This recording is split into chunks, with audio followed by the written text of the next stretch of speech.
Bonjour, aujourd'hui je vais complètement changer de sujet.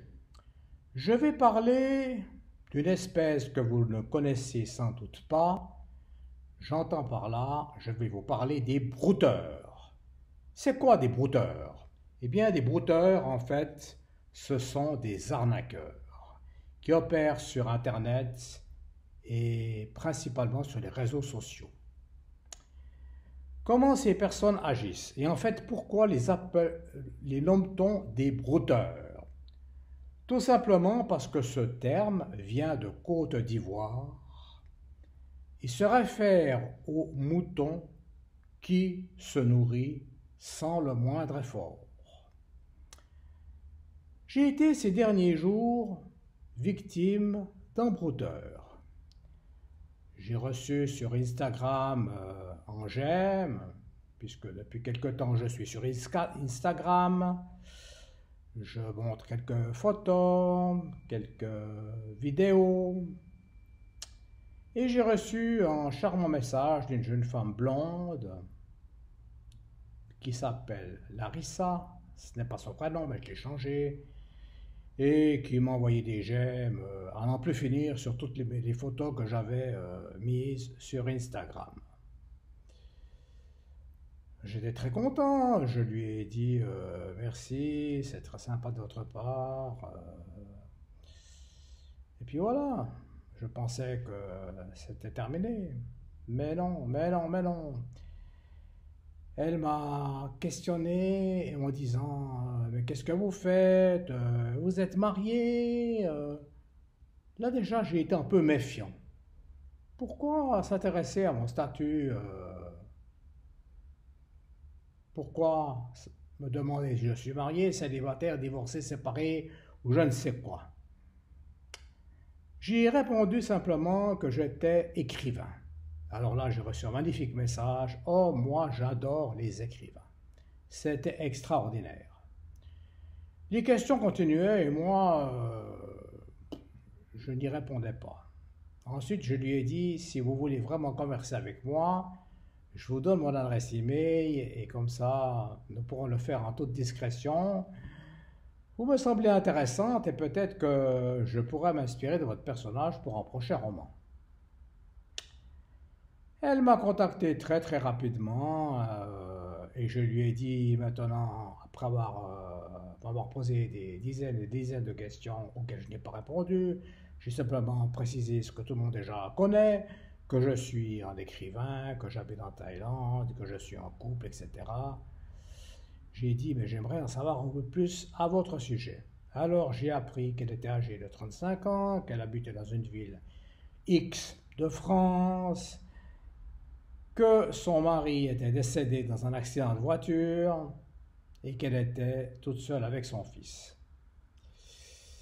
Quand j'ai lu cette réponse, car j'ai une expérience dans le domaine des brouteurs, mais je ne vais pas m'étaler là-dessus, j'ai déjà été en contact par le passé avec eux, je me suis dit, cette jeune femme qui s'intéresse à moi, un vieil écrivain, âgé de 68 ans, ça cache quelque chose. Et surtout, elle a tellement de problèmes, moi j'y comprends rien. Et je lui ai carrément demandé, mais vous savez, vous vous appelez Larissa, mais c'est vous Larissa? Ou bien il n'y a pas quelqu'un d'autre derrière vous qui vous manipule? Parce que le brouteur, comment il agit? Ben, il va prendre contact avec Monsieur X ou Madame Y, et de préférence, il s'adresse aux messieurs. C'est toujours à l'aide d'une photo. Sur la photo, on ne verra qu'une jeune fille superbe.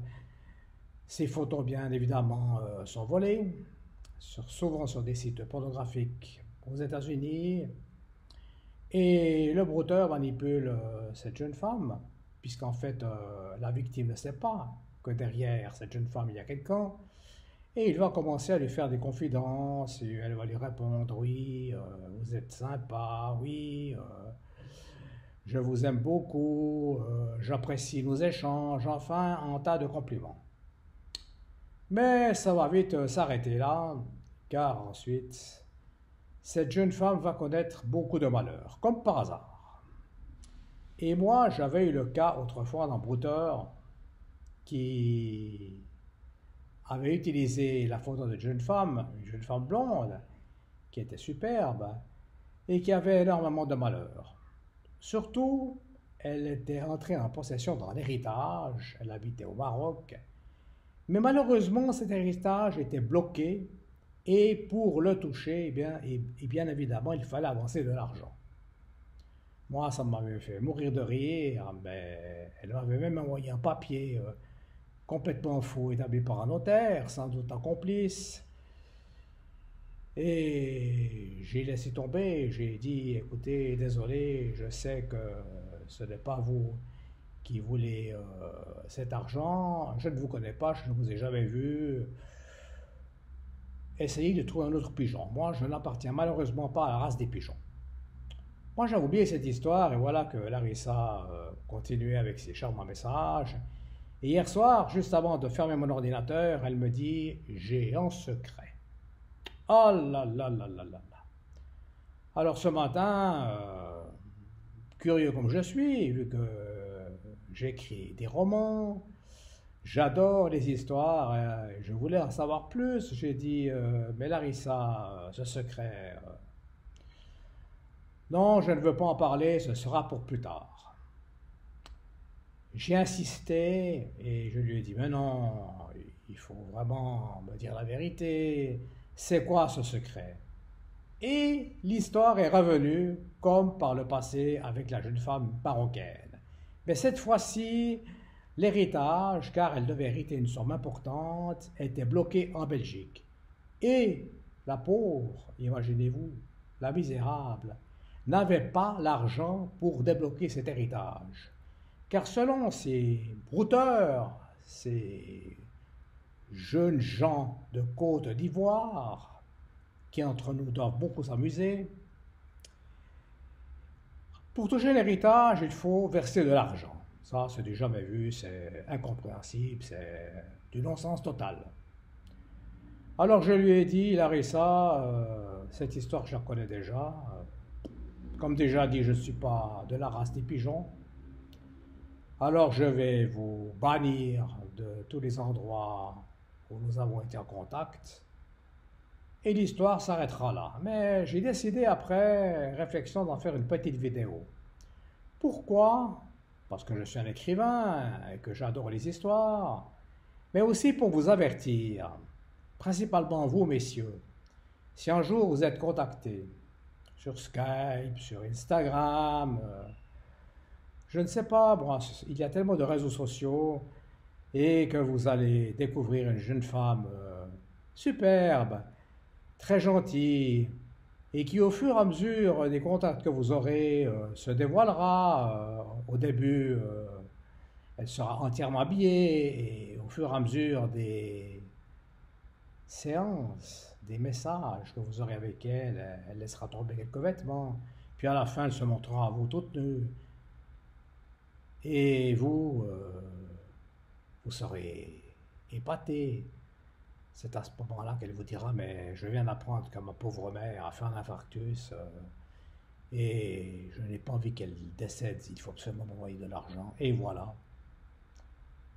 Ça marchera car beaucoup d'hommes, surtout des hommes âgés, se laissent savoir, ils crèvent de solitude. Et quand ils entendent, quand ils voient une superbe jeune femme qui s'intéresse à eux, qui fait une abstraction totale de leur âge, ils se disent mais c'est incroyable, c'est extraordinaire. Voilà. C'était une petite histoire qui sortait un peu du contexte habituel. Je tenais à vous la raconter. J'espère que vous m'écouterez un peu plus qu'une minute. Et je vous remercie de m'avoir regardé, d'avoir pris la peine de m'écouter. Et j'insiste encore. J'espère que vous ferez un effort, un violent effort sur vous-même et que vous regarderez cette vidéo jusqu'à la fin. Maintenant, je passe à Barthoudi et je vous dis à bientôt.